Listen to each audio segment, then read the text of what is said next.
It's 18 to 8 on breakfast, and as we were mentioning, the federal government is facing a fresh battle over its plan to impose a profits tax on the mining industry. By and large, the three biggest miners, BHP, Rio Tinto and Xstrata, have been appeased, but a backlash is brewing amongst mid-sized miners led by Andrew Forrest, Fortescue Metals. He's threatening a High Court challenge if the draft legislation released on Friday is not changed significantly. Resources Minister Martin Ferguson played a key role in drawing up the Minerals Resource Rent Tax. He joins us in our Parliament House studio. Minister, good morning. Good morning, Fran. Now, Twiggy Forrest says that foreign multinationals, including Rio, Xstrata and BHP Billiton, will pay less tax per dollar than Australian companies like his. Is he right? Well, the tax hasn't been designed to suit the personal circumstances of any company. And let's be very frank, that's what Twiggy Forrest wants. He wants the Australian mining tax system to be designed to suit the personal circumstances of his company. We've actually designed the tax to suit the needs of industry. I must say, I reject the racial overtones of Twiggy Forrest's comments in terms of the way the government approached this tax. It was not designed to suit the needs of foreign interests. It was designed to suit the needs of the Australian community. Well, that's not how he sees it. He says it doesn't suit the needs of the Australian mining industry because the small and medium-sized miners like his will end up paying more tax per dollar, will they? No matter whether it was designed for anyone, is that the upshot of the design of this tax? Well, this tax is about a fair return for the opportunity the Australian community to develop its resources. We're going to get one chance. It's interesting, only a matter of a couple of weeks ago, I didn't see Twiggy Forrest or the small miners outraged at the decision of the WA government to actually increase royalties in West Australia in terms of iron ore fines. This is a profits-based tax. Companies will only pay this tax when they actually make super profits. The WA change to royalties means that in both good times and bad times, iron ore companies such as Twiggy Forrest will pay higher royalties year in and year out. And under your tax? Under our tax, you'll only pay tax when you're earning super profits during the very good times. Why is he threatening to take you to the High Court then? Well, that's not new. There's been threat to go to the High Court to make a constitutional challenge from day one. Yes, but he's seen your legislation now and he's saying, well, I will do it. Unless it's changed, I'm going to do it. No. Look, we've always known that people like Andrew Forrest are threatening to take a constitutional challenge unless we designed a tax to suit his personal needs. And that's what this is all about. Not about us designing a taxation system based on the record profits being made in the mining industry to suit the best needs of all of Australians, but designing a tax system to suit the needs of Andrew Forrest. Let's think about this. The tax is so bad that Mr Forrest recently announced an $8.4 billion expansion in FMG's activities in Australia. I'm also pleased to see that with net profits of over $650 million the 12 months to June 30 last year, which are up on the $574 million previously earned by Mr Forrest, that he's doing well. Let's go to December this year. FMG made $310 million, around 7 times more than the $43 million recorded in the same period earlier last year. Things are pretty good for Mr Forrest.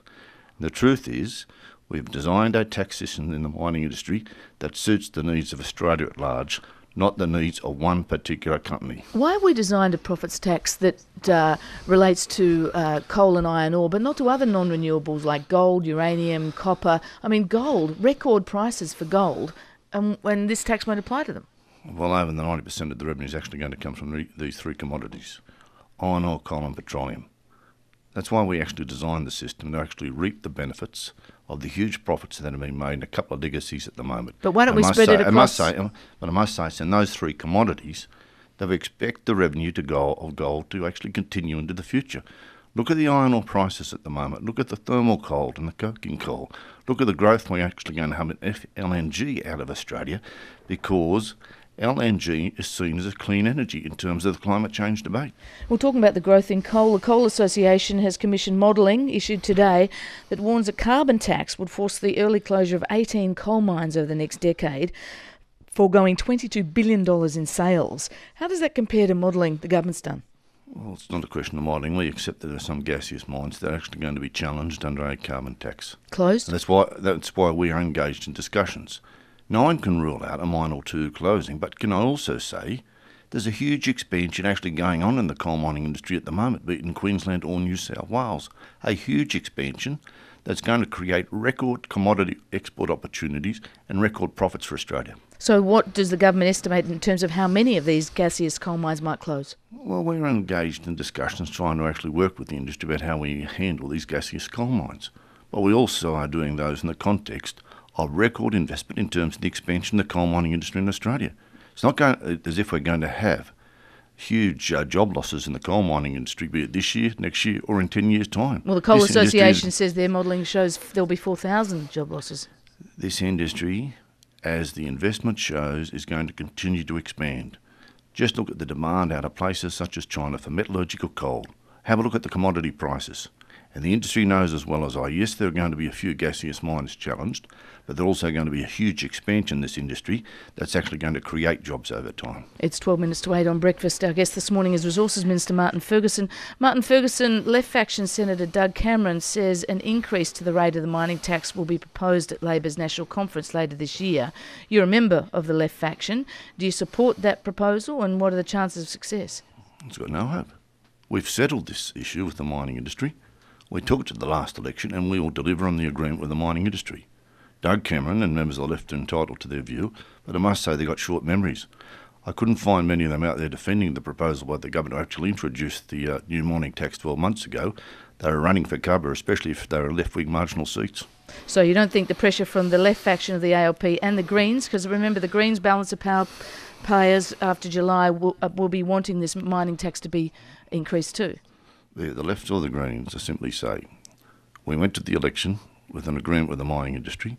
We will honour our word, because if we don't, we've got little opportunity in the future to actually work with these people to gain further investment in Australia, because people have to remember, capital is footloose. We've got terrific investment in Australia at the moment, but a lot of other countries that could be attractive for investment in the mining industry, such as Africa. And just finally, Minister, the Greens want a price on carbon, and they want measures to support the development of renewable energy.